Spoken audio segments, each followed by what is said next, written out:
Tokyo 2020 Paralimpik Olimpiyat Oyunları'nda ülkemizi gururla temsil eden siz sporcularımızla sizleri yetiştiren antrenörlerimizle bir araya gelmekten büyük bir memnuniyet duyuyorum.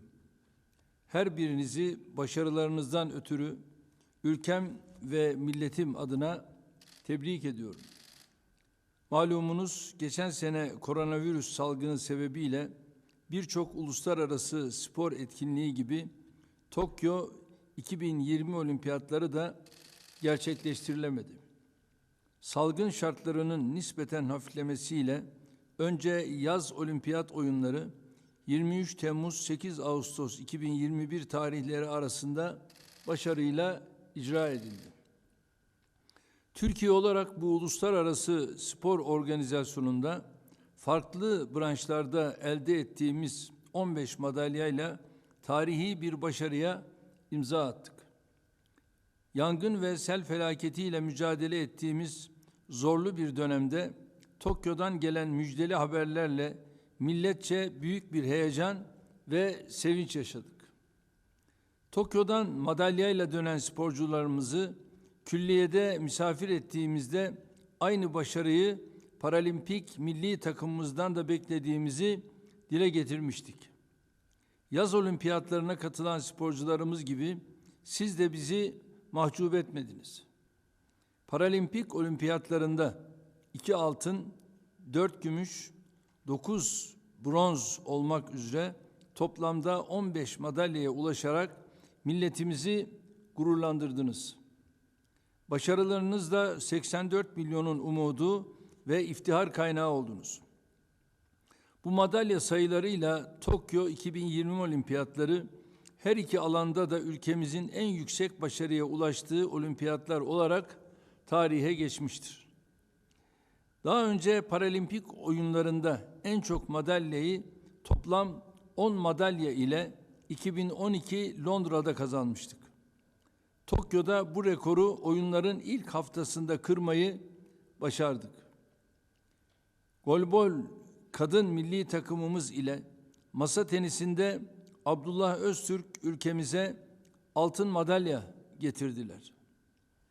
Masa tenisinde Nesim Turan, Ali Öztürk ve Kübra Korkut da bronz madalya kazandı. Tokyo'daki en başarılı branşımız bu 4 madalyayla masa tenisi oldu.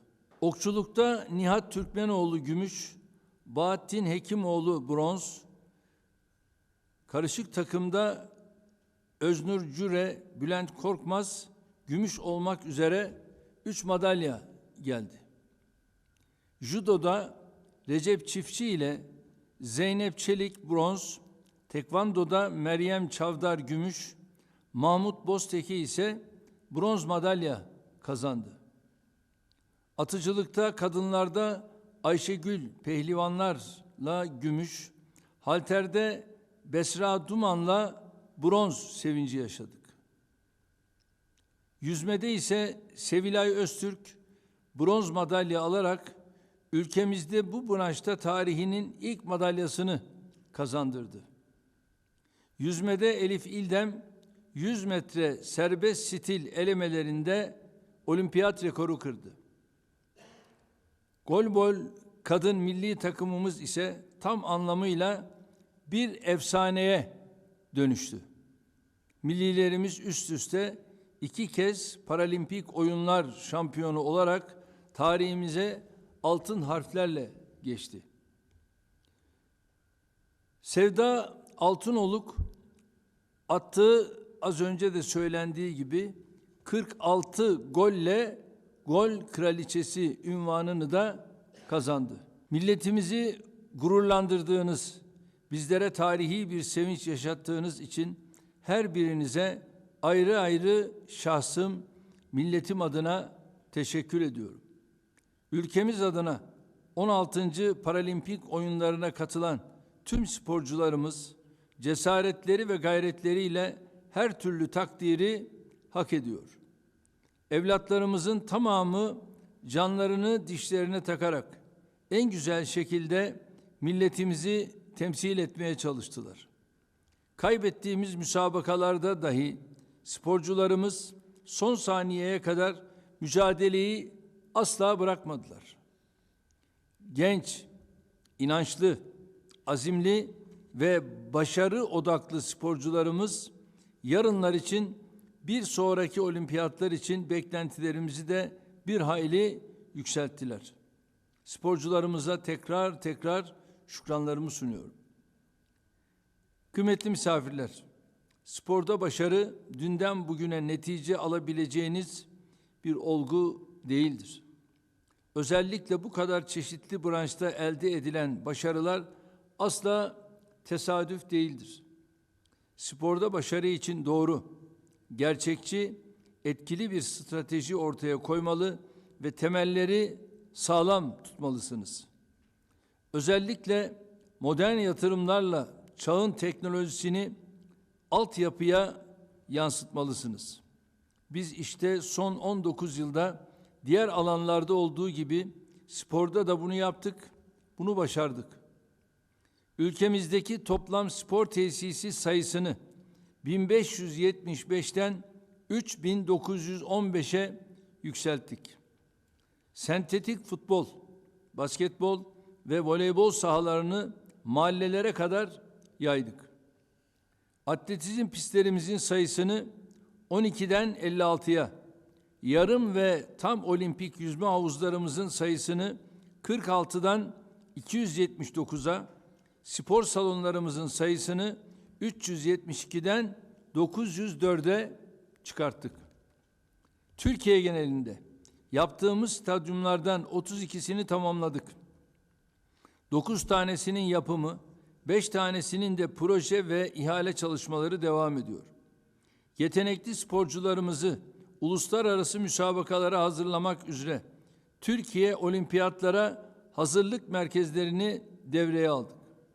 Milli Sporcu Bursu programımız sayesinde sporcularımızı eğitimleriyle spor hayatları arasında tercih yapmaya zorlayan şartları ortadan kaldırdık. Bursları ortaokul ve liselere kadar yayarak orta öğretimde de milli sporcularımızın önünü açtık. Altyapımıza verdiğimiz önem sayesinde lisanslı sporcu sayımız 278 binden 10 milyon 377 bine, faal sporcu sayımız ise 206 binden 1 milyon 654 bine çıktı. Spor kulüplerimizin sayısı da 3 kattan fazla artarak 6 binden 19 bine yükseldi. Bugün elde edilen başarıların gerisinde işte bu tesislerin, sporcu yetiştirmeye yönelik programların, verdiğimiz teşviklerin büyük katkısı bulunuyor. 19 yıldır bir kilim gibi ilmek ilmek işlenen nitelikli çalışmaların meyvelerini işte bugün topluyoruz. Gençliğinde sporla yakından ilgilenmiş, bugün de fırsat buldukça spor yapan bir cumhurbaşkanı olarak sizleri her alanda desteklemeyi sürdüreceğim. Siz kardeşlerimin de bugüne kadar çok çalıştığınızı, elinizden gelen gayreti gösterdiğinizi biliyorum. Ancak hedeflerimize ulaşmamız için daha fazla çalışmamız, daha fazla ter dökmemiz, daha fazla mücadele etmemiz gerekiyor. Bu şekilde devam ettiğimizde önümüzdeki yıllarda madalya sayılarımızı inşallah katlayarak artıracağımıza inanıyorum. Bu düşüncelerle her birinizi başarılarınızdan dolayı kutluyor. Bundan sonraki müsabakalarda Rabbimden muvaffakiyetler temenni ediyorum. Milletimize daha nice başarılar getirerek hepimizin iftihar kaynağı olmayı sürdüreceğinize yürekten inanıyorum. Rabbim gayretinizi, gücünüzü, azminizi artırsın. Rabbim yar ve yardımcınız olsun diyorum. Kalın sağlıcakla.